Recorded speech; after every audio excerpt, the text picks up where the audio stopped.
Halo, selamat datang di channel Ruang Taktik. Di video kali ini, kita akan analisis derby d'Italia antara Juventus versus Inter.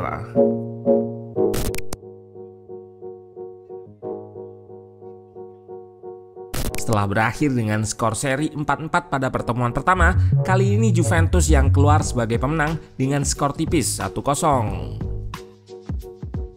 Gol satu-satunya dicetak oleh Conceição, memanfaatkan kemelut yang diciptakan aksi individu Kolo Muani. Inter terhukum setelah 10 dari 17 tembakan yang mereka ciptakan gagal menemui sasaran. Ini termasuk satu tendangan membentur tiang dari Dumfries. Sementara Juventus mencatatkan 16 tembakan dengan 8 yang on target, berbanding 2 milik anak asuh Simone Inzaghi.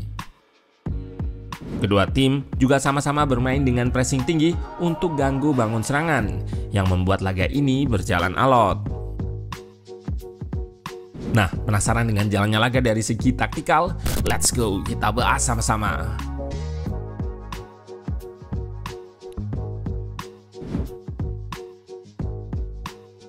Tuan rumah turun dengan formasi di atas kertas 4-2-3-1. Thiago Motta menurunkan Kolo Muani, ditopang Conceição, McKennie serta Nico Gonzalez.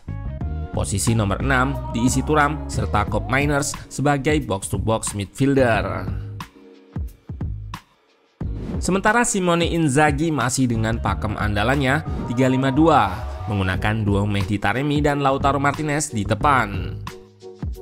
Gelandang diisi Barella, Hakan serta Mkhitaryan, diapit Dumfries serta Di Marco.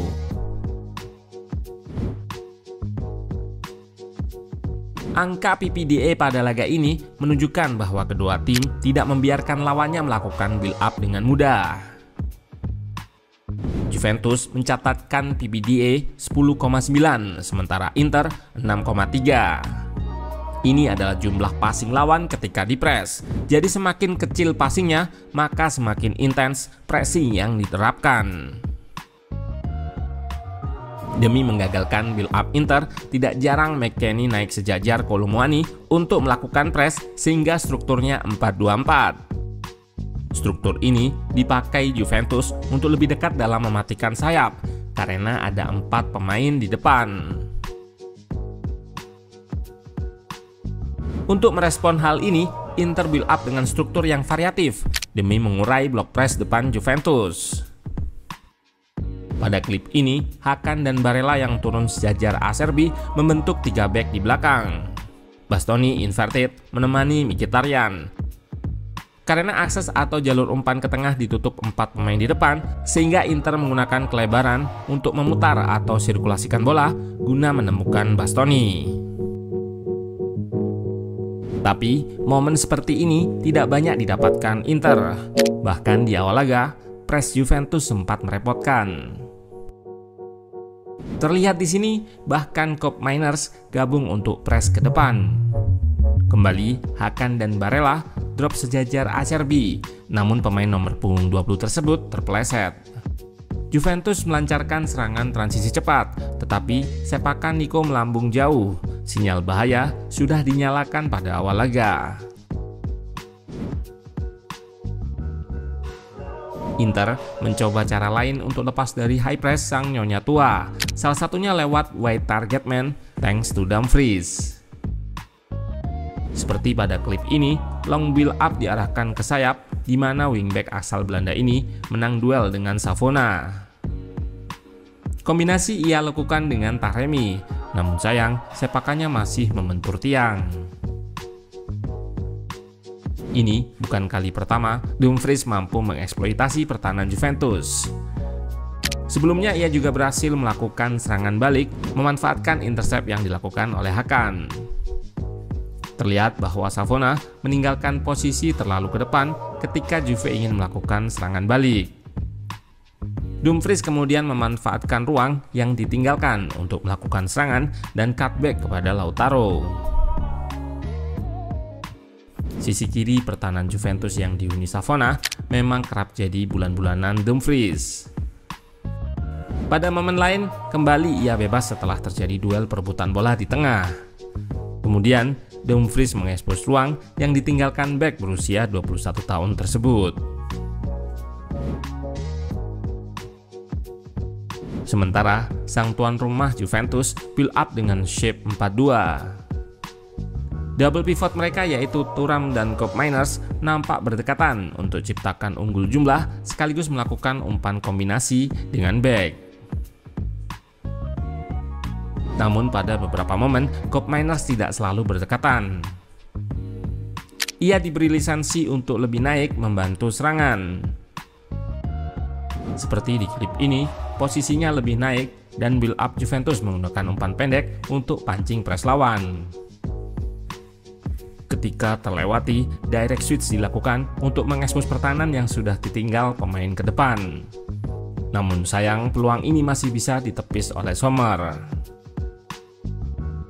Selain fitur double pivot, pada babak kedua, Motta memasukkan Cambiaso menggantikan Savona yang struggle di babak pertama tadi.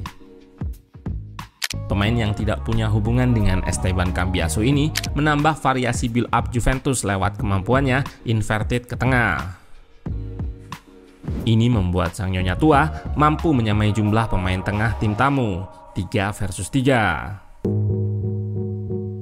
Selain itu, invertednya Cambiaso di depan untuk mengekspos ruang yang ditinggal gelandang Inter ketika harus bergeser. Dan gol satu-satunya pertandingan ini diawali dengan invertednya Cambiaso serta crossingnya mengekspos ruang yang ditinggal gelandang Inter.